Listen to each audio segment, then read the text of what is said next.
Connais-toi toi-même, et tu connaîtras l'univers et les dieux. Socrate. Avez-vous déjà remarqué que plus vous cherchez désespérément l'amour, plus il s'échappe de vous? Pourquoi certaines personnes semblent-elles attirer sans effort, alors que d'autres se battent dans l'ombre du rejet? Aujourd'hui, nous allons plonger dans les profondeurs invisibles de l'esprit humain. 5 règles cachées, souvent insoupçonnées, mais qui, une fois révélées, transforment radicalement la manière dont une femme perçoit votre présence. Préparez-vous. Ce n'est pas un simple guide de séduction, mais un voyage à l'intérieur des mécanismes secrets de l'attraction. 1. Le pouvoir du silence. Le silence est une source de grande force. Lao Tse. Imaginez une scène. Une pièce remplie de monde, de voix qui s'entrelacent, de rires forcés et de phrases vides qui se heurtent les unes aux autres. Dans ce tumulte, un homme demeure silencieux. Il ne cherche pas à remplir le vide avec des mots creux. Il observe, il écoute, il laisse l'espace respirer. Son silence n'est pas un vide, c'est une présence. C'est ce silence qui attire les regards. Pas parce qu'il veut séduire, mais parce qu'il se suffit à lui-même. Et c'est là que le mystère commence. Pourquoi tant d'hommes craignent-ils le silence, alors que ceux qui l'embrassent deviennent fascinants? Car le silence, contrairement aux apparences, n'est pas absence. C'est un langage. Un langage plus puissant que les mots eux-mêmes. Le silence comme miroir. Lorsqu'un homme se tait, il offre à l'autre un espace pour se révéler. Beaucoup parlent sans cesse pour combler un vide intérieur. Mais celui qui sait se taire invite l'autre à projeter. Une femme, face à un homme silencieux, commence à imaginer. Qui est-il vraiment? Que pense-t-il? Pourquoi ne cherche-t-il pas à plaire par des mots faciles? Dans ce silence, elle construit une histoire, parfois plus belle, plus intrigante que la réalité elle-même. C'est dans ce miroir invisible que naît l'attirance. Non pas parce que vous imposez une image mais parce que vous laissez l'autre créer la sienne. Demandez-vous, combien de fois avez-vous laissé quelqu'un deviner qui vous êtes, au lieu de vous expliquer sans cesse? L'art de ne pas tout dire. Le danger de beaucoup d'hommes, c'est de se vider trop vite. De vouloir séduire par des récits, des exploits, des mots, toujours plus de mots. Mais chaque phrase prononcée est une pièce de mystère que vous retirez. L'être humain désire ce qu'il ne comprend pas entièrement. Ce qu'il doit chercher, explorer, découvrir. Si vous vous dévoilez entièrement au premier instant, vous devenez un livre dont on connaît déjà la fin. Mais si vous retenez certaines parties de vous, si vous laissez volontairement des zones d'ombre, vous devenez une énigme. Et l'esprit humain aime résoudre les énigmes. Comme le disait Nietzsche, il faut avoir du chaos en soi pour enfanter une étoile qui danse. Et ce chaos, parfois, ne se dit pas. Il se suggère. Le silence comme pouvoir subtil. Certains pensent que séduire, c'est occuper l'espace. Mais la vérité est à l'opposé. Séduire, c'est laisser de la place à l'autre. Le silence crée un vide. Et dans ce vide, les autres se sentent attirés. Ils veulent le combler. C'est une loi psychologique simple. Face à un espace, le cerveau cherche à l'habiter. Ainsi, quand vous parlez peu, vos mots comptent davantage. Chaque phrase devient une goutte rare dans un désert. Chaque geste prend une intensité que 1000 discours ne sauraient égaler. La présence invisible. Le silence n'est pas seulement dans les mots. C'est aussi dans le corps, dans l'attitude, dans l'énergie invisible que vous dégagez. Un regard silencieux peut faire battre un cœur plus vite qu'un discours de 10 minutes. Une respiration lente, posée, transmet plus de force que des mots pressés. Un sourire esquissé dans le silence peut éveiller plus de désir qu'une déclaration enflammée. Le silence est une atmosphère. Une aura. C'est la capacité d'occuper un espace, sans bruit, sans agitation, mais avec une intensité magnétique. Le mystère du non-dit. Dans chaque culture, le non-dit fascine. Les anciens maîtres zen enseignaient par le silence plus que par les mots.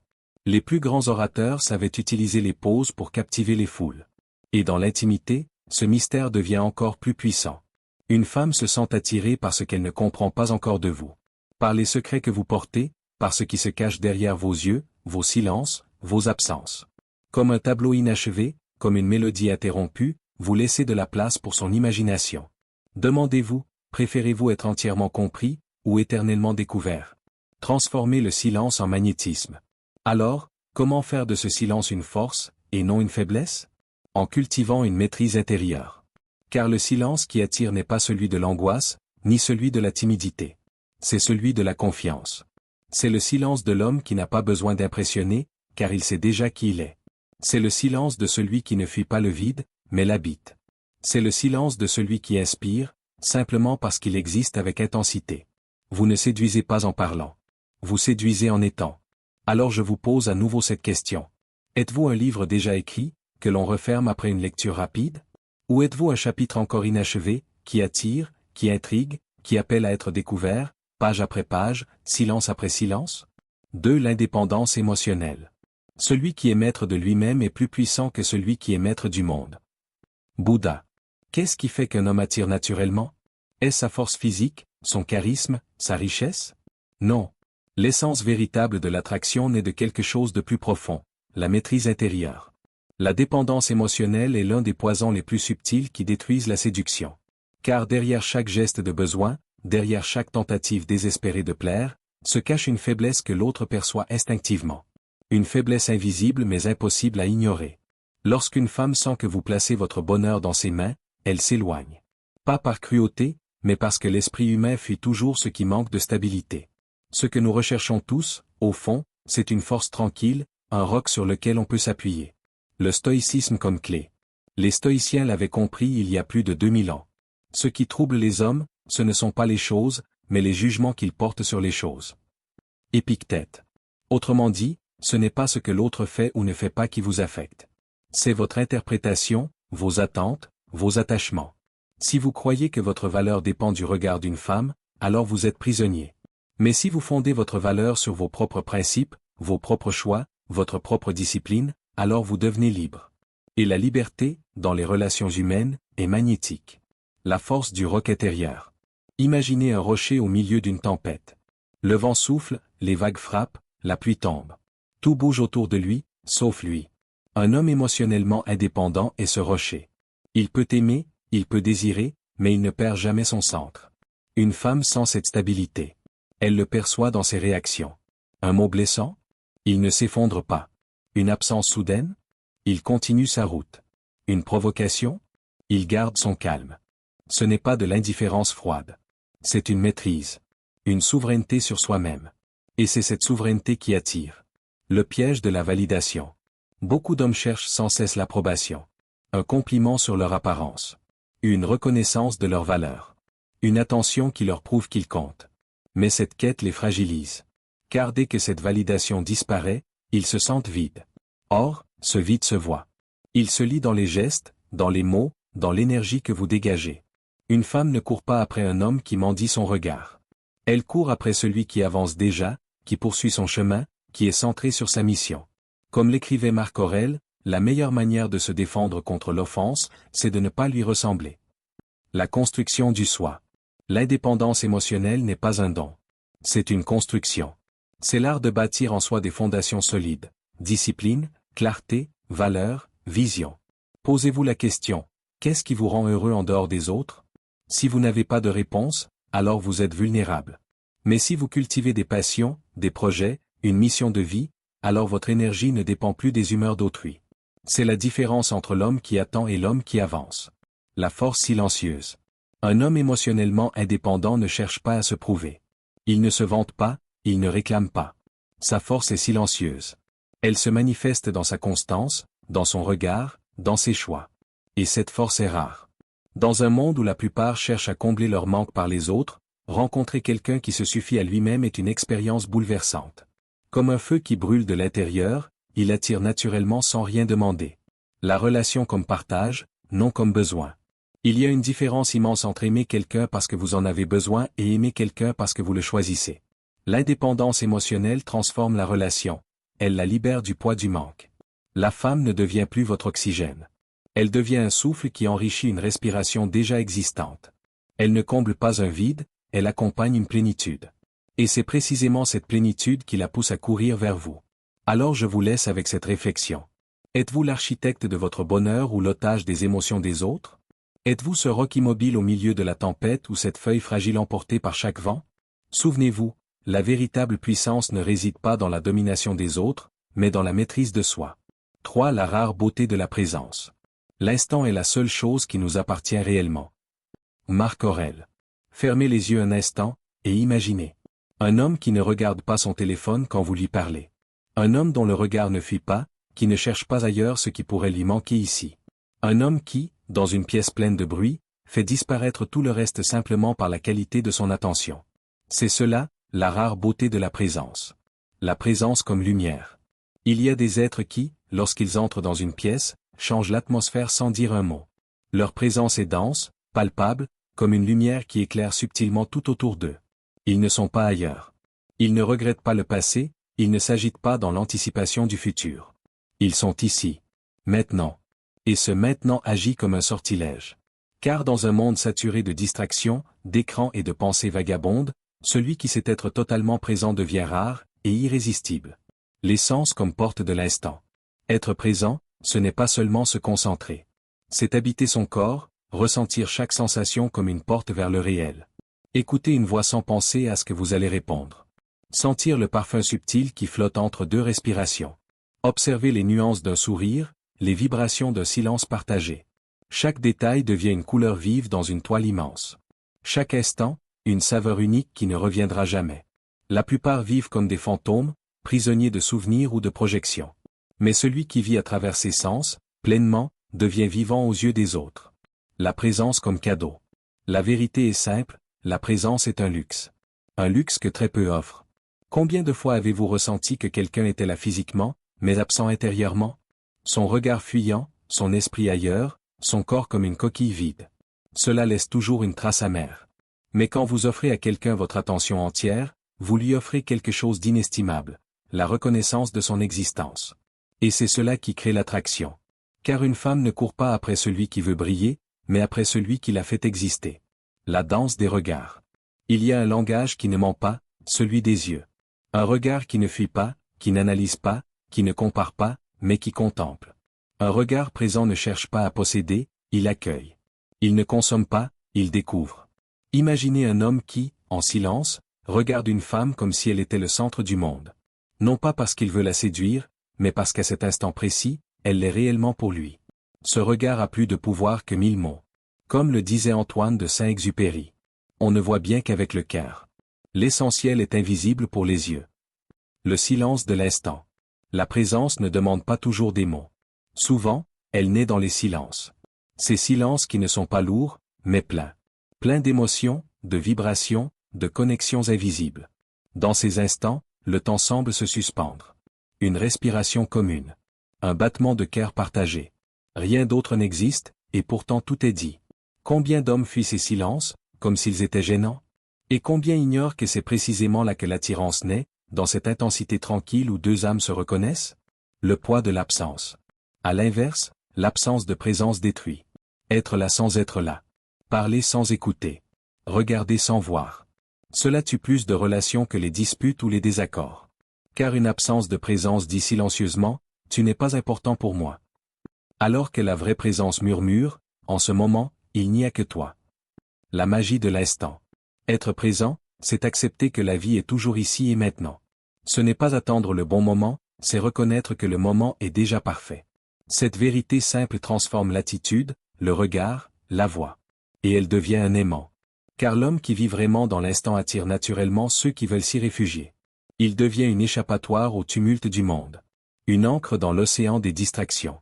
Alors je vous demande, combien de fois êtes-vous réellement présent dans vos conversations, dans vos regards, dans vos gestes? Et si, au lieu de chercher à impressionner, vous commenciez simplement par être là totalement, intensément, inoubliablement? 4. L'art subtil du retrait. La distance ajoute de la valeur à toute chose. Nietzsche. Pourquoi désire-t-on toujours plus ce que l'on ne possède pas? Pourquoi ce qui est trop facile pérille de sa saveur? La réponse se trouve dans les profondeurs de notre psychologie. Le cerveau humain est programmé pour accorder de la valeur à ce qui est rare, et à craindre la perte de ce qu'il ne peut pas contrôler. C'est ce principe, invisible mais puissant, qui explique pourquoi un homme toujours disponible devient vite invisible, et pourquoi celui qui sait se retirer, subtilement, devient irrésistible. La loi de la rareté. En psychologie comportementale, il existe une loi fondamentale. Plus quelque chose est rare, plus nous le désirons. C'est ce qui rend les diamants précieux, non pas pour leur utilité, mais pour leur rareté. Appliqué aux relations humaines, ce mécanisme est implacable. Lorsqu'un homme est constamment disponible, toujours accessible, il réduit inconsciemment sa propre valeur. Mais lorsqu'il sait s'éloigner, lorsqu'il devient moins prévisible, il éveille un sentiment de rareté. Et cette rareté active un circuit primal dans le cerveau, le désir. C'est une équation simple, mais universelle. Le biais de la perte. Daniel Kahneman, prix Nobel d'économie, a démontré une vérité surprenante. L'être humain souffre 2 fois plus de la perte que de la joie de gagner. En d'autres termes, nous craignons de perdre bien plus que nous n'aimons posséder. Dans une relation, cela signifie que lorsqu'une femme sent que vous pourriez disparaître, son attention grandit. Non pas parce qu'elle aime la souffrance, mais parce que son cerveau déclenche une alerte. Attention, tu risques de perdre quelque chose de précieux. C'est cette peur de la perte qui rend le retrait si puissant. L'erreur de la surdisponibilité. Beaucoup d'hommes croient séduire en donnant toujours plus d'attention, plus de messages, plus de disponibilité. Mais à force de donner sans mesure, ils suppriment l'attention nécessaire à l'attraction. Imaginez un plat que vous adorez. Si vous le mangez tous les jours, sans variation, sans pause, finirez-vous par le désirer encore? Non. Le plaisir est dans l'attente, dans le manque, dans l'alternance entre satiété et désir. L'amour, l'attirance, suivent la même logique. Ce n'est pas le trop-plein qui attire, mais l'équilibre subtil entre présence et absence. Le retrait comme danse. L'art du retrait n'est pas une fuite, ni un jeu de manipulation. C'est une danse. Une oscillation naturelle entre l'approche et l'éloignement. Approcher, offrir une présence intense, créer un lien. Puis s'éloigner, laisser respirer, susciter le manque. C'est dans cette alternance que l'attraction grandit. Car chaque absence nourrit le désir du retour. Et chaque retour renforce la valeur de la présence. Ainsi, le retrait n'est pas une rupture, mais un rythme. Les bases neurologiques du désir. Les neurosciences confirment que le désir est intimement lié à l'anticipation. La dopamine, ce neurotransmetteur de la motivation, s'active non pas lorsque nous obtenons ce que nous voulons, mais lorsque nous pensons que nous allons l'obtenir. Le retrait active ce mécanisme. Quand vous êtes absent, vous créez une attente. Quand vous réapparaissez, cette attente explose en désir. C'est une mécanique biologique, inscrite au plus profond de nous. Le danger des excès. Cependant, il y a une frontière subtile. Un retrait trop brutal peut détruire la relation, créer de l'insécurité ou de la méfiance. À l'inverse, une présence excessive étouffe l'attraction. L'art réside dans l'équilibre. Savoir doser l'intensité, sentir le moment où l'éloignement nourrit le désir, et celui où il risque de briser le lien. Comme un danseur qui connaît le rythme de la musique, l'homme attirant maîtrise ce tempo invisible. La psychologie de la distance. La distance n'est pas seulement physique. Elle est aussi émotionnelle et symbolique. Au physique, ne pas être constamment dans le champ de vision, laisser à l'autre un espace vital. Émotionnel, ne pas livrer toutes ses émotions d'un coup, garder des parts de mystère. Symbolique, avoir une vie indépendante, des passions, une mission qui ne dépend pas de la relation. Ces formes de distance nourrissent la perception de valeur. Elles rappellent subtilement, tu n'es pas mon tout. Tu es une partie précieuse mais je suis complet sans toi. Et paradoxalement, c'est ce message qui pousse l'autre à vouloir vous garder. L'inversion des rôles. L'homme qui ne sait pas se retirer court après l'autre. Mais l'homme qui maîtrise l'art du retrait inverse la dynamique, il devient celui qu'on poursuit. C'est la loi du contraste. Celui qui manque devient désirable.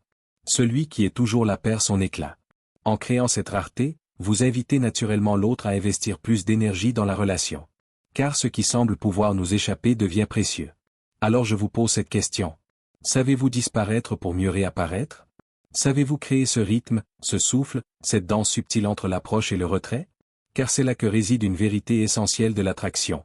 Nous désirons ce qui se retire autant que nous craignons de le perdre. 5. Le magnétisme de la vision.